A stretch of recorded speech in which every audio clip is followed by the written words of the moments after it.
جو لوگ شرابی کبابی ہوا کرتے تھے ان کو پکڑ کے خانقاہوں میں لایا جاتا اور ان کی اصلاح کی جاتی اور اس کے بعد ان کو کہا جاتا کہ چلو اب مسجد چلو، مسجد میں نماز۔ حضرت آپ کے فلاں مرید نے شراب پی لی ہے، اعلان کرو جس کو اخروٹ کی ضرورت ہے وہ ایک تماچا مارے اور ایک اخروٹ لے، 2 تماچے مارے 2 اخروٹ، 3 تماچے مارے گا تو 3 اخروٹ۔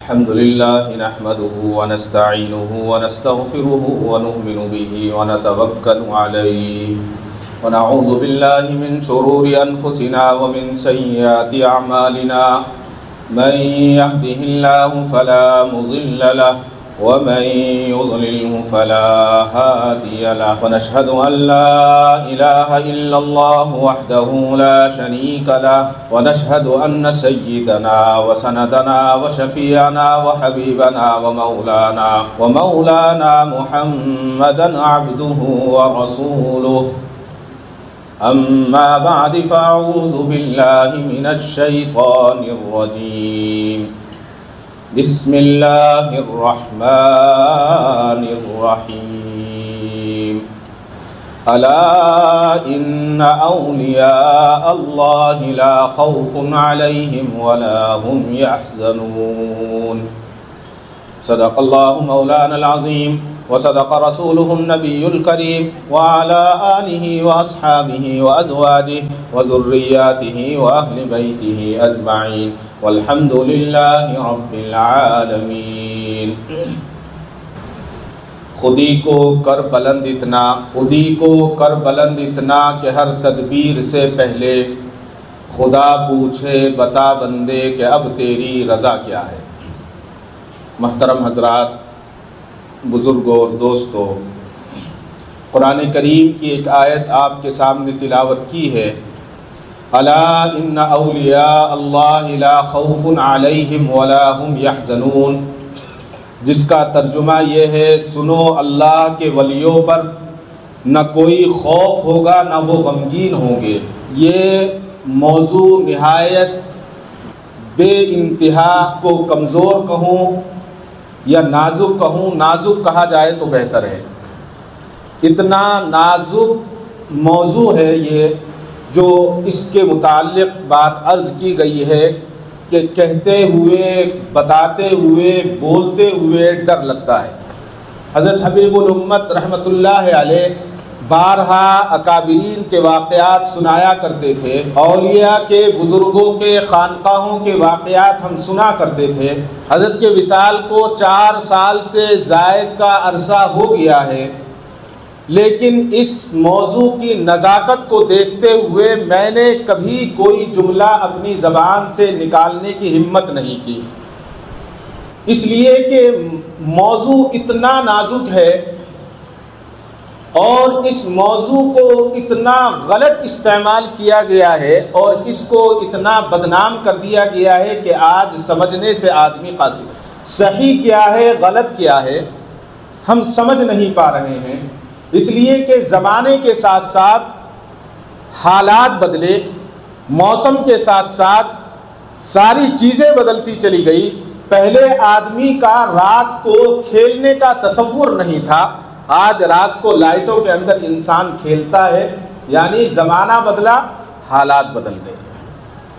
اسی طرح سے یہ لفظ خانقاہ جو ہے اتنا نازک لفظ ہے کہ اس کو ہر آدمی نے اپنے منشا اور اعتبار کے ساتھ اس کو موڑنا شروع کر دیا، جس کو جیسا اچھا لگا اس نے ایسا کیا۔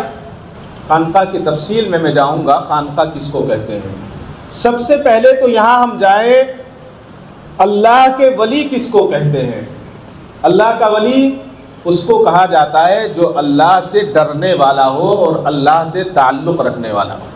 اور دوسری چیز یہاں یہ ہے کہ ولی وہی ہو سکتا ہے جس کو علم دین حاصل ہو، اگر علم نہیں ہے تو ولی نہیں ہو سکتا، اور علم دین بھی توحید پر قائم ہو۔ دین کا علم شیطان سے زیادہ کس کو تھا؟ کسی کو نہیں تھا۔ توحید پر رہتے ہوئے اکابرین کے طریقے پر چلے، اس کو جو ہے اس کو ولی کہا گیا ہے۔ معاملہ اتنا نازک ہے کہ اگر میں بات کروں تو ایک ناراض، دوسرا خوش ہوگا تو تیسرا ناراض، تیسرا خوش ہوگا تو چوتھا ناراض۔ ایک آدمی بھی بات سے خوش نہیں ہوگا، اس لیے کہ بات کڑوی ہے اور کڑوی چیز جو ہے اچھی نہیں لگتی۔ خانقاہ اس کو کہا جاتا ہے جہاں اللہ کو یاد کیا جاتا ہو۔ پہلے زمانے میں خانقاہ کیوں بنائی گئی تھی؟ مسجد ایک ایسی جگہ ہے جہاں پر ہر شخص نہیں آ سکتا۔ مسجد میں آنے کے لیے ضروری ہے بدن کا پاک ہونا، کپڑے کا پاک ہونا، اور خانقاہ میں ضروری نہیں ہے یہ۔ جو لوگ شرابی کبابی ہوا کرتے تھے ان کو پکڑ کے خانقاہوں میں لایا جاتا اور ان کی اصلاح کی جاتی اور اس کے بعد ان کو کہا جاتا کہ چلو اب مسجد چلو، مسجد میں نماز پڑھو۔ یہ خانقاہ تھی۔ آج خانقاہ نہیں، آج خامخواہ ہیں۔ حضرت ذوالنون مصری رحمۃ اللہ علیہ کی حکایت ہے کہ خانقاہ میں بڑے بڑے شرابی آتے اور صحیح ہو جاتے تھے، جواری آتے صحیح ہو جاتے، تکبر والے آتے صحیح ہو جاتے۔ خانقاہ کا مطلب ہی یہ ہے کہ وہاں اصلاح ہوتی ہے۔ حضرت ذوالنون مصری کی حکایت ہے، ایک مرید آیا اور حضرت سے کہا کہ حضرت آپ کے فلاں مرید نے شراب پی لی ہے۔ اللہ اکبر! حضرت ذوالنون مصری جیسا بزرگ، اس کا مرید شراب پیے۔ آج ہم سوچتے ہیں نا کہ یہ تو فلاں عالم کا جاننے والا ہے، یہ غلط کام کیسے؟ کسی سے بھی ہو سکتا ہے، اللہ تعالیٰ کسی سے بھی گناہ کروا سکتے ہیں۔ کہا کہ حضرت آپ کے فلاں مرید نے شراب پی لی ہے اور شراب کے نشے میں شراب خانے کے باہر پڑا ہوا ہے۔ حضرت ذوالنون مصری رحمۃ اللہ علیہ نے کہا کہ اچھا کس نے بتایا؟ کہ جی میں نے دیکھا ہے، کہ جاؤ اس شرابی کو اپنے کاندھے پر اٹھا کر خانقاہ میں لے کر آؤ۔ کتنا بڑا کام! ایک تو پیوٹ ہے، پیا ہوا پڑا ہے، نشے کی حالت میں ہے، گیا اس لیے کہ شیخ نے کہا تھا منع کر نہیں سکتا۔ دل میں بڑی تکلیف ہوئی کہ ایک تو شراب خانے کے سامنے، دوسرا شراب کی حالت میں، تیسرا نشے میں دھت ہے، اسے نہ دین کا نہ دنیا کا کسی کا پتہ نہیں ہے، اس کو کیسے لے کر آؤں؟ لیکن ہمت کی، گیا اور کاندھے پر ڈالا اور لے کر خانقاہ کی طرف چل دیا۔ خانقاہ کی طرف چل ہی رہا تھا، لوگوں نے کہا کہ دیکھو دو پیوٹ جا رہے ہیں۔ کیا کہا؟ کہ دو پیوٹ جا رہے ہیں، ایک تو نشے میں ہے، ایک ہوش میں ہے۔ ابھی اس نے اس کو نشہ چڑھا نہیں ہے، اپنے دوست کو کاندھے پر اٹھا کر خانقاہ کی طرف لے جا رہا ہے اور ذوالنون مصری کا مرید بھی ہے۔ دل میں خیال پیدا ہو گیا، اس بات سمجھ میں آ گئی کہ شیخ نے، حضرت ذوالنون مصری نے مجھے اس لیے بھیجا ہے کہ تاکہ میں بھی بدنام ہو جاؤں اور میری اصلاح ہو جائے۔ اس نے تو اس لیے شکایت کی تھی کہ میں شیخ کی نظر میں اچھا ہو جاؤں گا، ذوالنون مصری کی نظر میں اچھا ہو جاؤں گا کہ میں تو پیتا نہیں ہوں، آپ کا فلاں مرید شراب کا عادی ہے، شراب پی کر دھت پڑا ہے۔ حضرت نے میری بھی اصلاح کر دی، راستے میں بات سمجھ میں آ گئی اور لے کر خانقاہ پہنچ گئے۔ ذوالنون مصری رحمۃ اللہ علیہ نے پوچھا کیا ہوا، لے آئے ہو؟ کہا کہ حضرت اس کو تو لے آیا ہوں لیکن میں بے ہوش تھا، مجھے ہوش آ گیا۔ یہ بے ہوش تو شراب کی نشے میں تھا، اصل تو بے ہوش میں تھا۔ میں اپنے کبر میں اپنے تکبر میں ڈوبا ہوا تھا۔ مجھے یہ تکبر تھا اپنی ذات پر کہ میں نے تو شراب نہیں پی، شراب تو میرے دوسرے بھائی نے پی ہے۔ لہٰذا آپ نے ایسا علاج کیا کہ سارے راستے لوگ لاحول پڑھتے رہے، سارے راستے لوگ استغفار پڑھتے رہے، اور میرے دل میں اس بات کا القاء ہو گیا کہ حضرت نے اسے اٹھانے کے لیے نہیں بلکہ مجھے اٹھانے کے لیے بھیجا تھا، اور بات سمجھ میں آ گئی۔ پیوٹ یہ تھوڑی دیر کا تھا، سب سے بڑا نشیلچی تو میں تھا، میں تکبر کے نشے میں غرق تھا۔ اللہ نے میری حفاظت کر لی اور میں اس سے اب باہر آ گیا، میں توبہ کرتا ہوں۔ خانقاہ یہی سکھاتی ہے، خانقاہ یہی بتاتی ہے۔ حضرت شبلی رحمۃ اللہ علیہ کا مشہور واقعہ ہے، بار بار سنتے ہیں۔ حضرت کے پاس ایک شخص آیا، آ کر کہا کہ شیخ آپ کی خدمت میں اتنی برس سے آ رہا ہوں، اتنے برس سے آ رہا ہوں، کوئی فائدہ نہیں پہنچا، کوئی فائدہ نہیں پہنچا۔ آج تو آدمی کرامتوں کا ظہور ہے، یہ چاہتا ہے کہ مجھے اڑتا ہوا نظر آئے، مجھے زمین میں دھستا ہوا نظر آئے، آنکھ بند کرے یہاں کھانا ہندوستان میں کھائے اور نماز مدینے میں پڑھتا ہوا نظر آئے۔ ہم یہ چاہتے ہیں، ہم اس طرح کے خانقاہیں ڈھونڈتے ہیں۔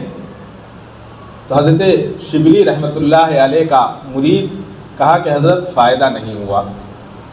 حضرت نے کہا اچھا، ان کے تزکیے کا طریقہ بدل دیا کہ اس طرح سے تزکیہ کرو، اس طرح سے مجاہدہ کرو۔ کچھ دن تزکیہ کیا، مجاہدہ کیا، اور کہا کہ حضرت فائدہ نہیں ہو رہا ہے۔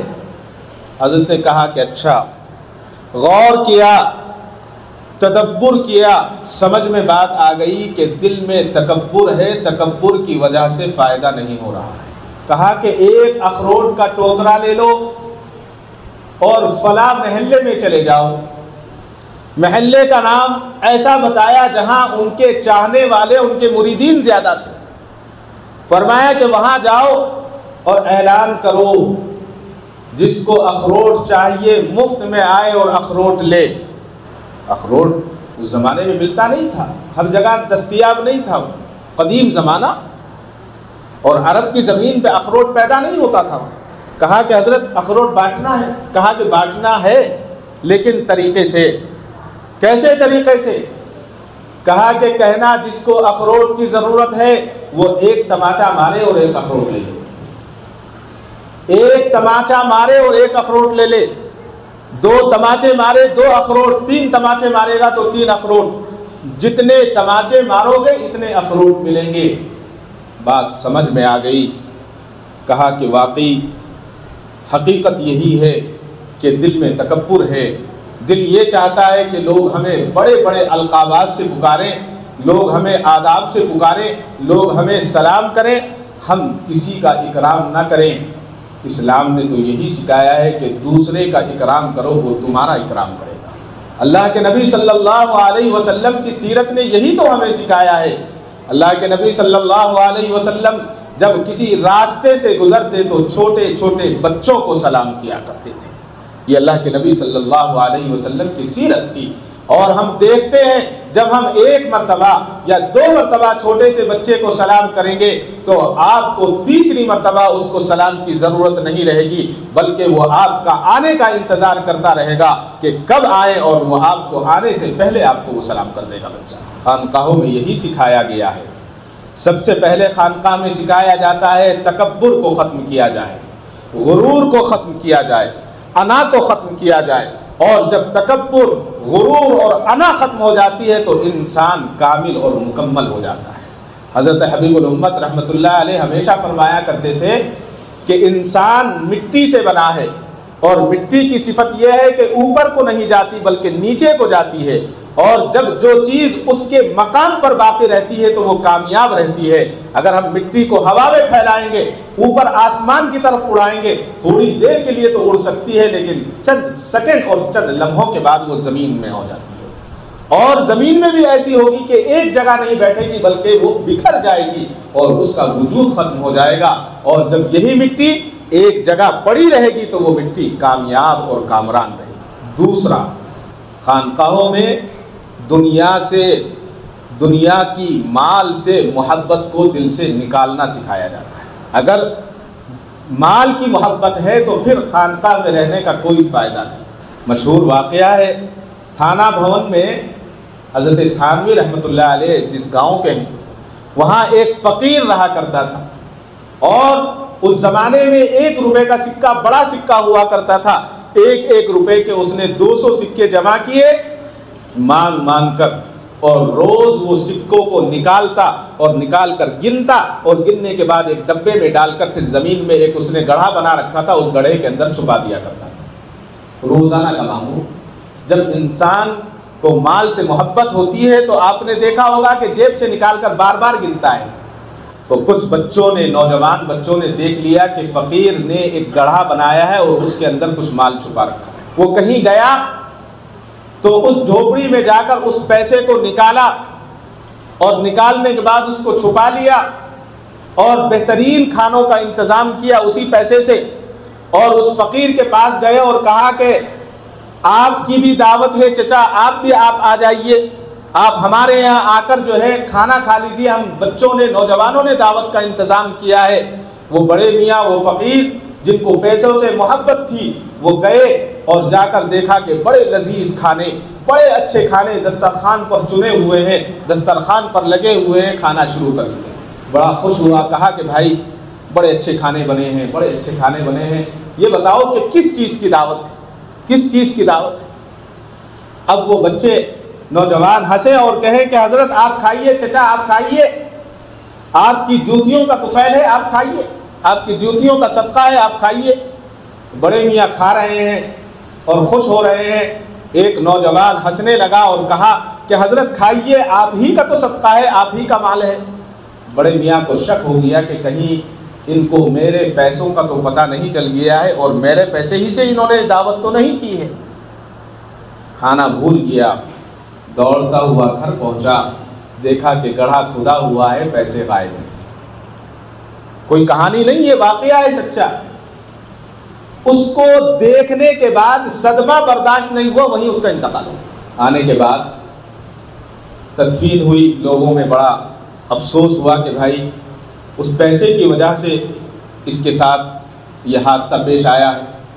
اس وقت جو وہاں امام صاحب تھے، جو کوئی دیندار شخص تھے، انہوں نے کہا کہ یہ پیسہ کسی کے کام کا نہیں ہے، اس پیسے کو اس میت کے ساتھ دفن کر دیا جائے۔ لوگوں نے منع کیا، کسی نے کہا کہ ہاں ہم کیا کریں گے، اس پیسے کو دفن کر دو، اس پیسے کو دفن کر دیا ساتھ میں۔ اب جب دفن کر دیا گیا، اس زمانے میں 150-200 روپے بہت بڑے پیسے ہوتے تھے، تو کچھ لوگ چور تھے اس زمانے کے، انہوں نے کہا کہ ان لوگوں کے عقل چلی گئی ہے، ہوش چلا گیا ہے، موقع اچھا ہے، قبر کو رات کو کھولیں گے اور جو رقم جو پیسہ ہے اس کو اٹھا لیں گے اور اپنی ضرورت پوری کریں گے۔ گئے، قبر کھولی، دیکھتے کیا ہے کہ پیسے ڈبے میں نہیں بلکہ میت کے اوپر چپکے ہوئے۔ کفن چور نے سوچا یہ تو بڑا اچھا ہوا، ڈھونڈنے کی بھی ضرورت نہیں ہے، سارے پیسے اوپر رکھے ہوئے ہیں، ان پیسوں کو اٹھا لیتے ہیں۔ تاریخ میں لکھا ہے ان پیسوں کو اٹھانے کے لیے جب اس کفن چور نے، جب قبر چور نے جو ہے ہاتھ لگایا تو اس نے ہاتھ لگتے ہی اس کی انگلیاں جل گئی، چیخیں مارتا ہوا باہر نکلا، اور پوری زندگی اس کے ہاتھ میں ایک کٹورا رہتا تھا اور اس کٹورے کے اندر پانی، اس آب خورے کے اندر جو ہے اپنی انگلیاں ڈال کر رکھتا تھا۔ جب پانی کو بدلنے کی ضرورت آتی، اگر پانی ذرا سا بھی کم ہو جاتا تو وہ چیخیں مارتا تھا، کہا کرتا تھا کہ ہائے میری انگلیوں میں انگار لگی ہوئی ہے۔ دنیا کی مال، دنیا کی محبت ایسی ہے، خانقاہوں میں یہ محبت، دنیا کی محبت نکالی جاتی ہے۔ اللہ کے نبی صلی اللہ علیہ وسلم نے صحابہ سے پوچھا بتاؤ مفلس کون ہے، غریب کون ہے؟ صحابہ نے عرض کیا کہ یا رسول اللہ ہمارے درمیان تو غریب وہ ہے جس کے پاس دینار نہ ہو، جس کے پاس درہم نہ ہو۔ رسول اللہ صلی اللہ علیہ وسلم نے ارشاد فرمایا کل قیامت کے دن ایک شخص آئے گا جس نے نمازیں بھی پڑھی ہوں گی، جس نے روزے بھی رکھے ہوں گے، جس نے حج بھی کیا ہوگا، لیکن زکوٰۃ اور صدقہ بھی دیا ہوگا، لیکن وہ مفلس ہوگا اس لیے کہ کسی پر اس نے تہمت زنا کی لگائی ہوگی، کسی نے اس پر تہمت کسی اور چیز کی لگائی ہوگی، اور ان تہمتوں کی وجہ سے کل قیامت کے دن اس کے سارے نامہ اعمال دوسرے لوگ لے جائیں گے، وہ مفلس ہوگا، وہ مفلس ہوگا، دوسرا مفلس نہیں ہوگا۔ لہٰذا دنیا کے اندر جو ہم اعمال کرتے ہیں، دنیا کے اندر جو ہم عبادات کرتے ہیں، اس کو بھی ڈرتے ڈرتے کرنا چاہیے، اور اس بات کو یاد رکھنا چاہیے کہ اللہ تعالی ہمیں اپنے اس پر باقی رکھے، دین پر باقی رکھے، اور اللہ تعالیٰ ہمیں استقامت عطا فرمائے۔ عبادت کو باقی رکھنا بڑا مشکل ہے، خانقاہوں میں یہ سکھایا جاتا ہے۔ لوگ یہ سمجھتے ہیں کہ خانقاہیں نصیحت کرنے کے واسطے ہیں، خانقاہیں نصیحت کرنے کے واسطے نہیں بلکہ نصیحت سیکھنے کے اور نصیحت لینے کے واسطے ہیں۔ خانقاہوں میں اسی لیے بیٹھا جاتا ہے کہ وہاں بیٹھ کر ہم نصیحتیں سیکھیں۔ جیسا میں نے شروع میں عرض کیا کہ اس زمانے میں خانقاہوں میں تیار کر کے مسجدوں میں لایا جاتا تھا۔ علماء کرام فرماتے ہیں، یہاں اس وقت اس کی تفسیر میں جانے کا وقت نہیں ہے، کہ دو جگہیں ایسی ہیں جہاں سے نور پھیلتا ہے، ایک جگہ مسجد ہے اور دوسری جگہ خانقاہیں ہیں۔ لیکن خانقاہوں کے نظام کو بدلا گیا، اپنی منشا کے مطابق، اپنے مزاج کے مطابق، اپنے دل کے مطابق اور سب سے آگے کہوں گا اپنے نفس کے کہنے کے مطابق ہم نے ان کو بنا لیا۔ کسی نے ایک پیلا جھنڈا لگا دیا، اس کو خانقاہ کا نام دے دیا، نعوذ باللہ۔ کسی نے ایک ہرا جھنڈا لگا دیا، اس کو خانقاہ کا نام دے دیا۔ خانقاہ اگر جگہ کا نام ہوتا، خانقاہ اگر پبلک کا نام ہوتا، خانقاہ اگر مجمع کو جوڑنے کا نام ہوتا تو پتہ نہیں کہاں کہاں ہوتی خانقاہ۔ خانقاہ نہ مجمع کا نام ہے، نہ جگہ کا نام ہے، نہ اس کا نام ہے، خانقاہ تربیت گاہ کا نام۔ کیسی تربیت؟ حضرت صابر کلیری رحمۃ اللہ علیہ۔ کتنے مرید تھے حضرت کے؟ ایک مرید تھا بس، وہی خانقاہ تھی۔ اور جب جنازہ آیا تو کتنے آئے؟ لاکھوں لوگ جمع ہو گئے۔ وہ خانقاہ تھی، وہاں اپنی تربیت کی جاتی تھی۔ جب ہماری تربیت ہوگی تو دوسروں کو ہمیں سمجھانے کی ضرورت نہیں ہے، اللہ تعالیٰ خود بخود ان کو درست فرما دے۔ آج اصل میں خانقاہوں کے مزاج کو بدلا گیا، جیسا کہ میں نے آپ کو عرض کیا شروع میں۔ اہل اللہ کے طریقے کو چھوڑ کر ہم یہ سمجھیں، بزرگوں کے طریقوں کو چھوڑ کر ہم یہ سمجھیں کہ ہم خانقاہ میں بیٹھنے والے ہیں یا خانقاہ کو چلانے والے ہیں، تو شیطان نے ہمیں اپنے چنگل میں پھنسا رکھا ہے۔ حضرت مولانا الیاس صاحب رحمۃ اللہ علیہ حضرت کے تعلق سے آتا ہے، جب جماعت سے واپس آیا کرتے تھے تو گھر جانے سے پہلے حضرت رائے پور تشریف لے جایا کرتے، وہاں وقت گزار کر اس کے بعد گھر جایا کرتے۔ یہ خانقاہی مزاج تھا۔ بہت لمبی چوڑی تفصیلات ہیں۔ حضرت شیخ زکریا رحمۃ اللہ علیہ کی خانقاہ کو دیکھیے۔ آج ہم خانقاہوں کو بھول گئے ہیں۔ خانقاہوں کا مزاج یہ ہے، حدیث میں ارشاد ہے حاسبوا انفسکم قبل ان تحاسبوا، اپنے نفس کا محاسبہ کرو اس سے پہلے کہ تمہارا حساب لیا جائے۔ اس سے پہلے کہ تمہارا حساب لیا جائے تم اپنا حساب کرو۔ ایک بزرگ کا واقعہ ہے، حکایت ہے کہ انہوں نے اپنے صاحبزادے کو کہا کہ صبح سے شام تک جو آپ کام کرتے ہیں شام میں اس کو لکھا کرو اور لکھ کر مجھے حساب دیا کرو۔ انہوں نے کہا بہت آسان ہے، کیا مشکل ہے؟ ایک دن حساب دیا، 2 دن، 3 دن، چوتھے دن وہ کہنے لگے کہ ابا جی یہ کیا پریشانی ہے، بار بار روزانہ شام کو آپ کو حساب دینا پڑتا ہے اور بار بار سوچنا پڑتا ہے جب کوئی کام کرتا ہوں کہ یہ جو میں کام کر رہا ہوں شام کو جب ابا کو بتاؤں گا تو کیا جواب دیں گے، اس لیے ڈر کر میں وہ کام چھوڑ دیتا ہوں اور اپنے مزاج کے مطابق کام نہیں کر پاتا۔ آپ ایسا کریں 4 دن آپ کو حساب دیتا ہوا ہو گیا ہے، اب اس کام کو بند کر دیں، آج سے اس کام کو ختم کریں۔ ان بزرگ نے فرمایا بیٹا صبح سے شام تک 8 یا 10 گھنٹے کا حساب تم دینے کے لیے مجھ سے ڈر رہے ہو، پوری زندگی کا حساب اللہ تعالیٰ کو کیسے دو گے؟ پوری زندگی کا حساب کیسے دو گے؟ یہ حساب تو دینا بڑا مشکل ہے۔ اپنے آپ کو اگر اس بات میں ڈھالنا ہے اور اس بات کو سمجھنا ہے کہ ہمیں زندگی کیسے گزارنی ہے تو یہ خانقاہوں ہی سے سیکھنا ہوگا۔ حضرت سیدنا ابو بکر صدیق رضی اللہ تعالیٰ عنہ کو دیکھا کسی نے کہ آپ اپنی زبان کو باہر نکال کر پکڑے ہوئے ہیں اور فرما رہے ہیں اس نے مجھے ہلاکت کے موقع میں اتارا ہے۔ کون ابو بکر؟ وہ ابو بکر صدیق رضی اللہ تعالیٰ عنہ جس کو دنیا ہی میں جنت کی بشارت دی۔ وہ اپنی زبان سے ڈر رہے ہیں۔ ہاتھ سے ڈرنا، پیر سے ڈرنا، زبان سے ڈرنا، کان سے ڈرنا، آنکھ سے ڈرنا، یہ تو بہت مشکل کام ہے۔ اور یہ سارے کام کہاں سکھائے جاتے ہیں؟ یہ کام دین کے راستے میں سکھائے جاتے ہیں، اللہ کے راستے میں سکھائے جاتے ہیں۔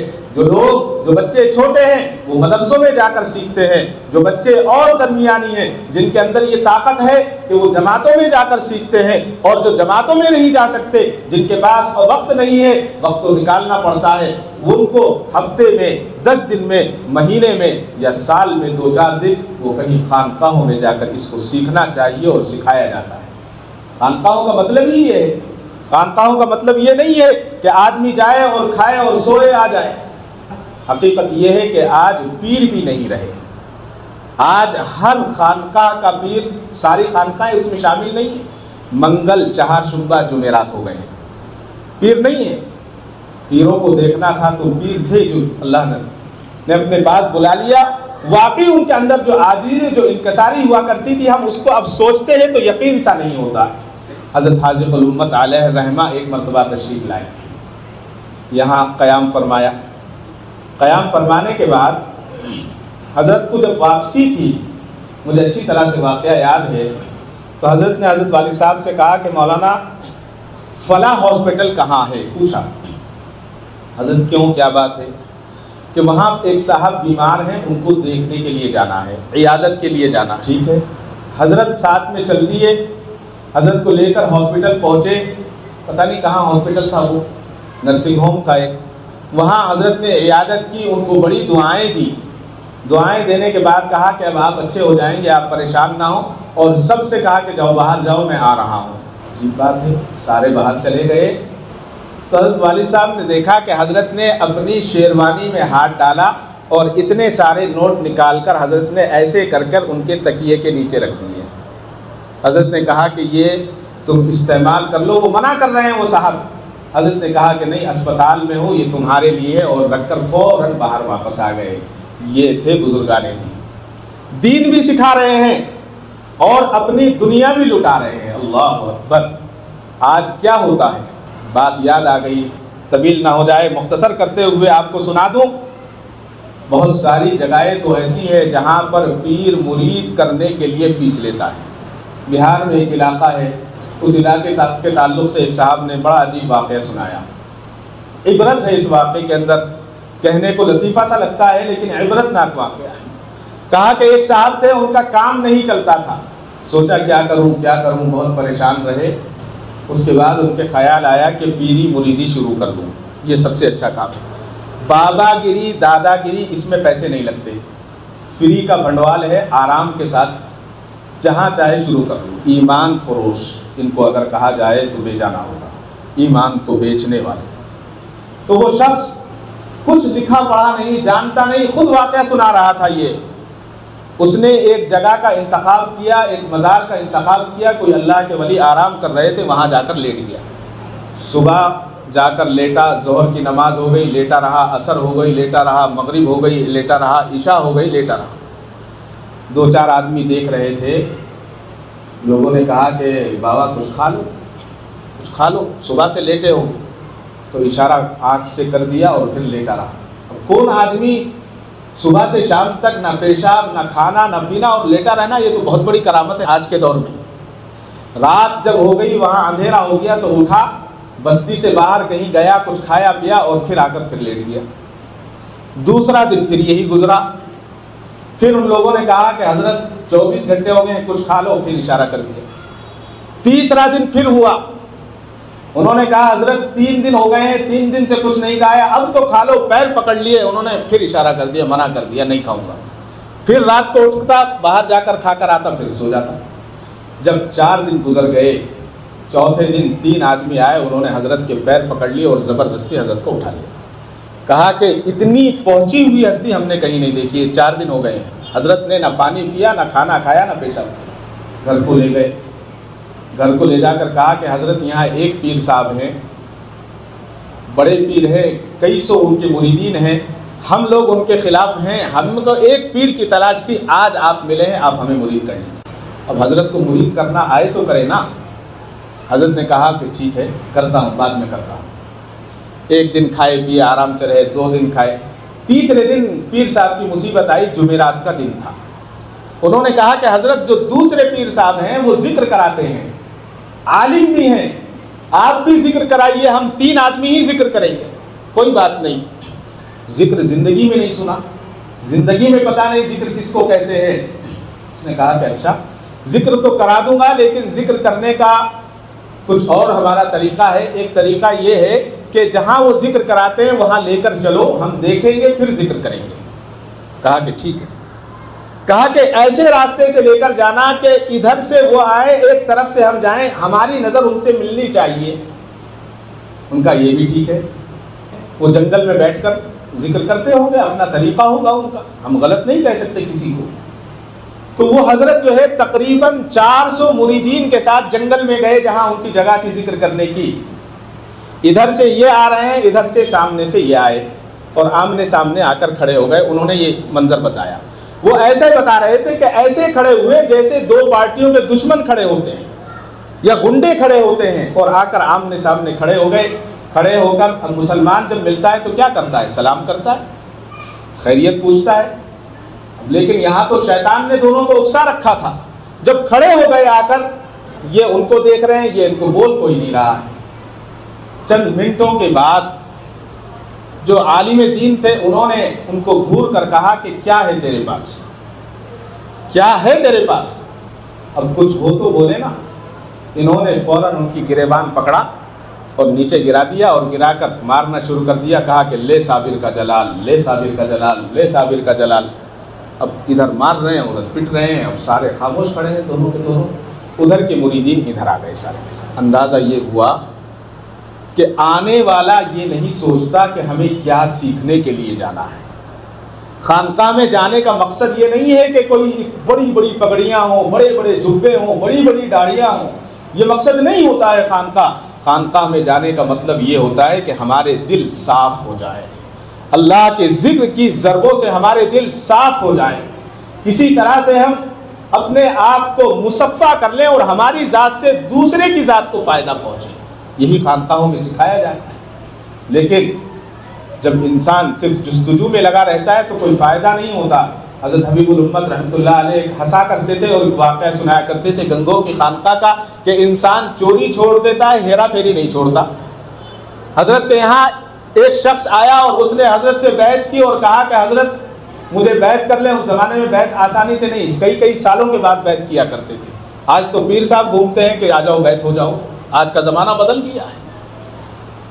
تو بیعت کر لیا حضرت نے بیعت کرنے کے بعد پوچھا کام کیا کرتے ہو؟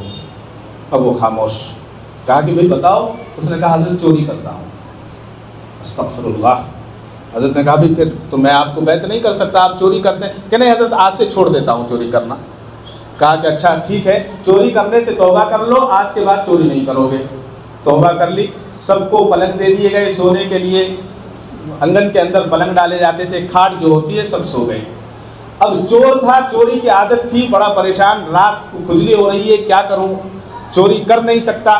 تو وہ اٹھا، اٹھنے کے بعد اس نے ادھر کے جوتے ادھر رکھ دیے، ادھر کے جوتے ادھر رکھ دیے، ادھر کے سب کے جوتے بدل دیے۔ اب جب فجر میں لوگ تہجد میں اٹھے، اب جوتے پہنتے ہیں تو جوتے غائب، ایک دوسرے کے جوتے نہیں ہیں۔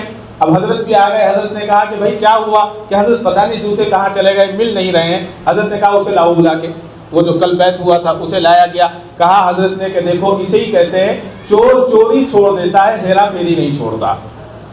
جی تم نے چوری تو چھوڑ دی، ہیرا پھیری نہیں چھوڑی۔ اب میرا اور آپ کا معاملہ سچ میں ایسا ہی ہے، حقیقت میں ایسا ہی ہے۔ ہم اپنے آپ کو بزرگوں کے قریب بتاتے ہیں، لیکن ہم اپنی حرکتوں سے باز نہیں آتے، ہم اپنی گندگیوں سے باز نہیں آتے۔ ہم سامنے والے کو گندا کہتے ہیں، سامنے والا گندا نہیں ہے، ہم گندے ہیں۔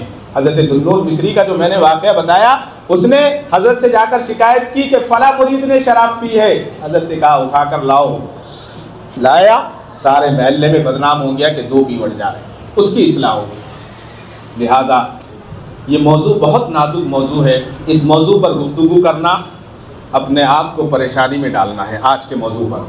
لیکن آج بہت سارے اکابرین، بہت سارے بزرگ یہاں تشریف رکھتے ہیں، لہٰذا میں نے یہ اسی مناسبت سے یہ سوچا کہ ان حضرات کی توجہ ہوگی تو کچھ باتیں عرض کر دوں گا۔ کبھی اس موضوع پر میں نے گفتگو نہیں کی، لیکن آج ہمت کرتے ہوئے چند باتیں یہ عرض کی ہیں۔ خانقاہوں میں اپنا آنا جانا رکھیں، جہاں جہاں جس کا تعلق ہے وہاں جائیں اور خانقاہوں کو آباد کریں۔ جب ہم خانقاہوں میں جا کر دین سیکھیں گے، ہمارا مزاج بنے گا، تو پھر ہم مسجدوں کو آباد کرنے والے ہوں گے، اور جب مسجدوں کو آباد کریں گے تو ہمارے گھر آباد ہوں گے، ہماری دنیا آباد ہوگی اور ہماری آخرت آباد ہوگی۔ اللہ تعالیٰ مجھے اور آپ کو کہنے سننے سے زیادہ عمل صالح کی توفیق عطا فرمائے۔ وآخر دعوانا الحمدللہ رب العالمین۔ کعبے پہ پڑی جب پہلی نظر، کیا چیز ہے دنیا بھول گیا، کیا چیز ہے دنیا بھول گیا۔